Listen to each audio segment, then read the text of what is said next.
Welcome once again. We will starting the fireside chat session with Sri Pramod Agarwal, Chairman and Managing Director, Coal India, on Indian coal industry, the crisis, the solution, and the preparedness for the future. And the session would be hosted by Mr. P.S. Bhattacharya, Chairman, Minerals and Mining Committee, the Bengal Chamber of Commerce and Industry, and former Chairman of Coal India. Over to Mr. Bhattacharya, sir. So good afternoon, Mr. Agarwal, and a very hearty welcome to this session.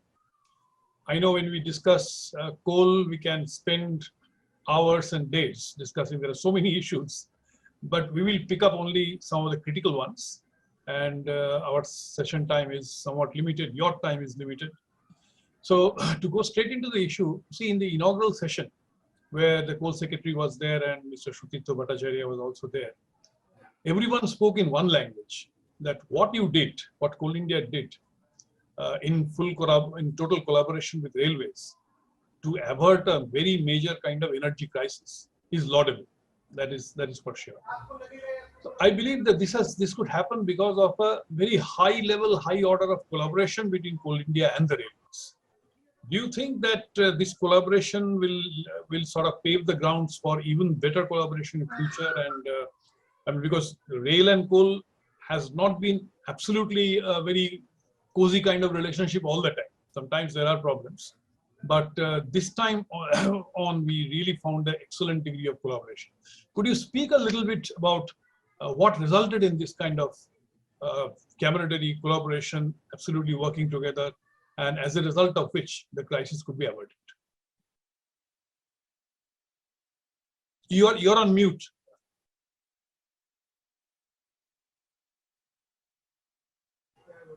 So I think now I'm audible. Yeah, perfect. Thank you very much, sir, for inviting me for this discussion.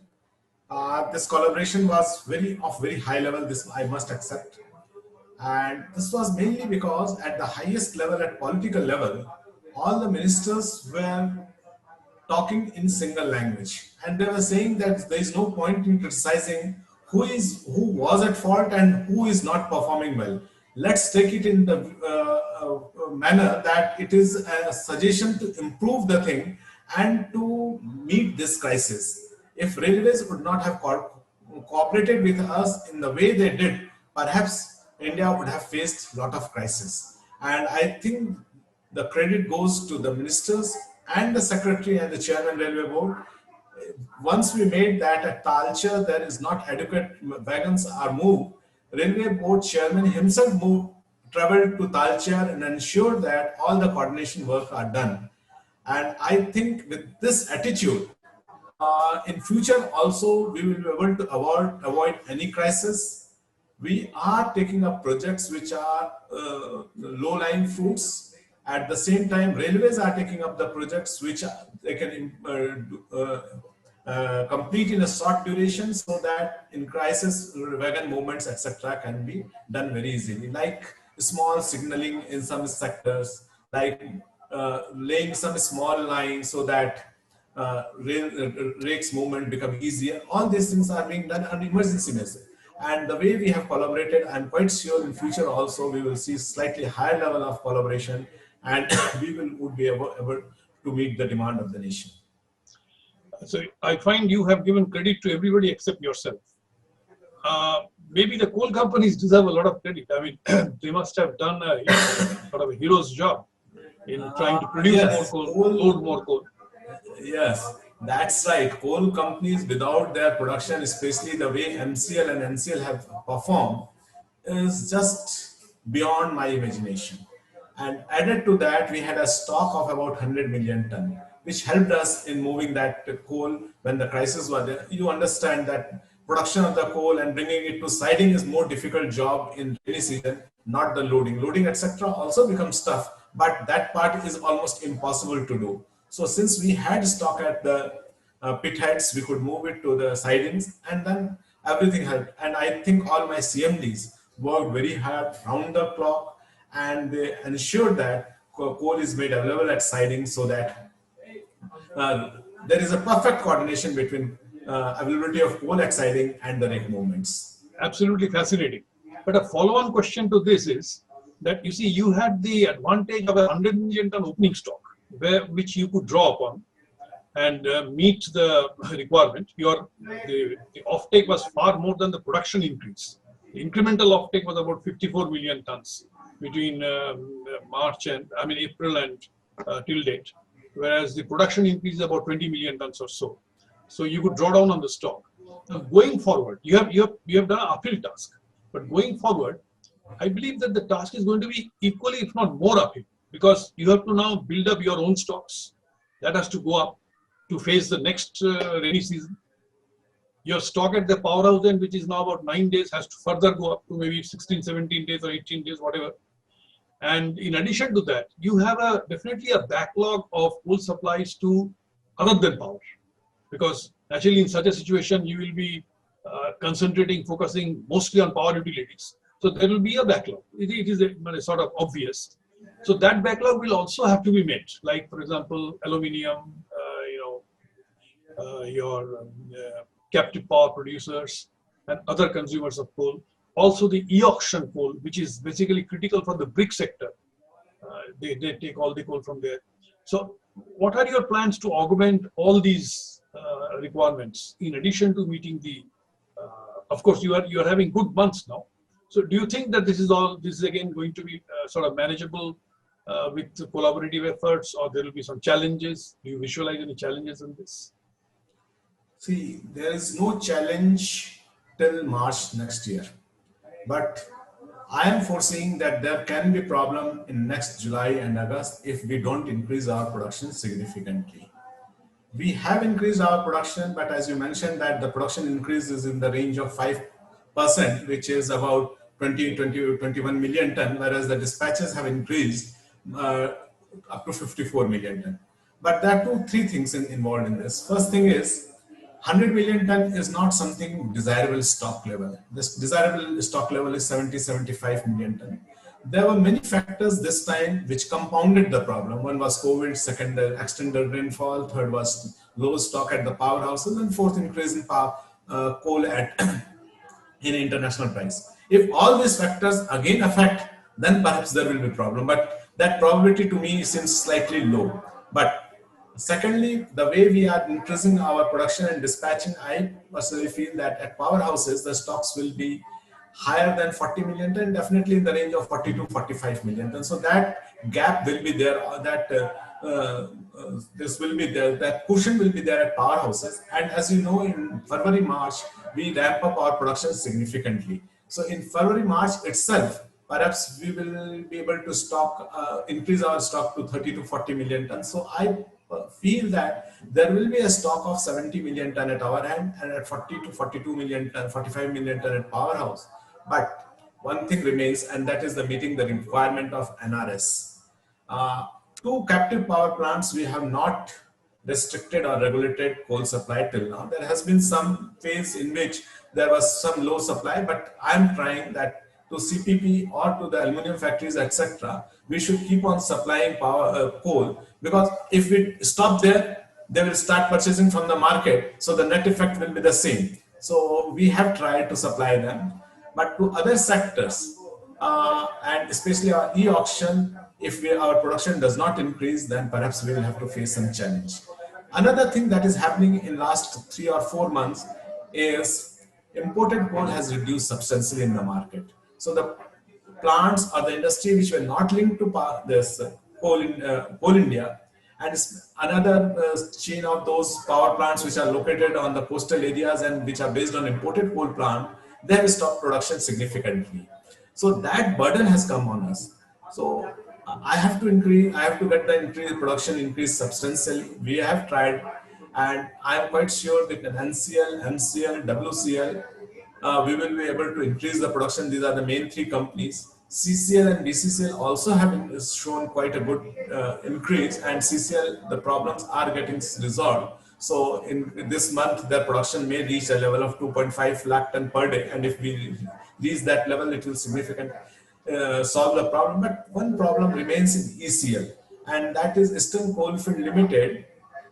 We are unable to move in Rajmahal, and that is a challenge. If we are able to resolve that issue, which I think in this month should get resolved, then after there should not be any shortage of coal. and everybody is trying to resolve all the issues. It is good that government is acting, is very proactive, and they are supporting Coal India and coal industries to meet the challenges which we are facing. Another factor which has come, that captive mines have increased their production. So that will be able to meet some demand of the nation. So I don't foresee very critical situation coming, but definitely there are issues, and coal industry is something you know much better than me, that we are always at tenterhooks. Yeah, but that is a very fair assessment of the whole situation. Thank you so much for that. A related question which comes to mind is, well, supply is one side. Are you getting paid? Is the payment Yeah. condition improving? That we have reduced. See, at the end of March this year, we had a receivables of about 20,000 crore rupees. That has gone down to 12,000 crore rupees. Our receivables generally are in the tune of 7,000, 8,000. So the difference on the slightly increased supply also is 12,000 crore rupees. We are regulating the supplies in such a way, and state electricity boards are under pressure, because otherwise they have to purchase power from the outside. So we have devised some formula that whatever you pay, out of that, 2/3 will be new supply, 1/3 will be adjustment against your old dues. So most of the state governments have accepted this, and to my mind, it is getting diluted every day. Wonderful. That is really a music to the ears of any coal man, you know, to get paid for the coal supply. Okay, now the next question. See, we know the announcement made by the Prime Minister at COP26 of achieving net zero by 2070 instead of 2050 or 2060. So this morning, Mr. Jain was mentioning that this has thrown up actually some opportunities, in the sense that there was a lot of uncertainty. If the sector closes down in another 20, 30 years, as compared to that, if it closes down in 40, 50 years, the whole scenario changes. So he is finding a lot of interest in the current round of auctions of coal blocks and all that. People are interested to invest because 50 years is quite a big scenario. So to you, my question will be somewhat different. See, today when I open up Google, the first sort of news item that I find is Coal India going for a recruitment drive. Now you're going to recruit people who will be 20, 25 years of age. So are they, I mean, will the company be able to take care of these people till their retirement? They're going to retire 40 years later, so or 35 years later. By that time, if coal, let us say, is on the way out, do you have an option? Are you creating some alternatives so that Coal India survives much beyond the life of coal, if I put it that way? See, first thing, coming to the persons who are deployed by or employed by Coal India, what will happen to them? That's quite a genuine question. But coal is not going to end in next 30, 40 years. Means India may become net zero energy, but doesn't mean that coal will not be produced thereafter. Coal will be produced, but a lot of energy will come from solar energy, hydrogen energy. So Indian coal consumption and energy consumption is likely to increase. Maybe the percentage will reduce in coming years, and that will happen. But this year the percentage actually has increased rather than decreasing from last 3-4 years. But that is I would say an aberration. But overall percentage will keep on decreasing. So coal is going to survive for next 40, 50 or maybe many more years.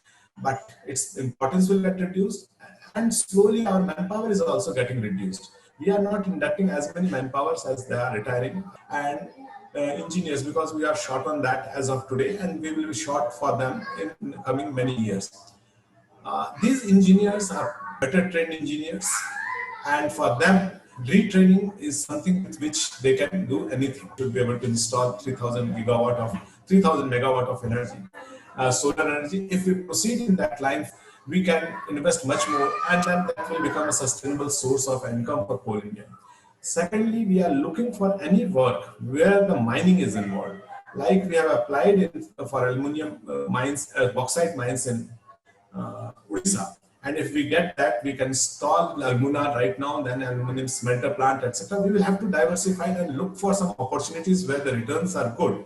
But at the same time, our people can be retrained and they can be employed for that. Because Coal India is a huge company of the government. If we allow it to collapse, that will be a very easy option. So definitely we are looking at many options, but till now, one or two successful attempts have been made. That's